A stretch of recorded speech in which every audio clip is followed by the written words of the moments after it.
How to send money from PayPal to PayPal. Hey everybody, welcome back to our channel. In today's video, I'm going to guide you through the steps on how you can send money from PayPal to PayPal, so make sure to watch the video till the end.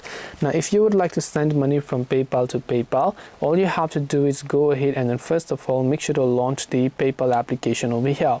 And once you basically launch the PayPal app, you're going to be able to see this type of interface here, right?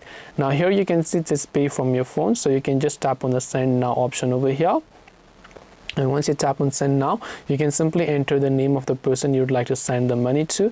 Then you just have to enter the amount of dollars that you would like to send. Now you can send them in USD or any of the other currency if you'd like to change the currency. And once done, you can also just tap the cross option, then tap the next option here. And as you tap on the next option, you'll be able to go ahead and then basically send money from PayPal to PayPal. That's all it takes to send your money from PayPal to PayPal. Hope this video was very helpful. If you have got any more questions, then feel free to also leave them down below. Thank you for watching till the very end of this tutorial, and see you soon in the next video.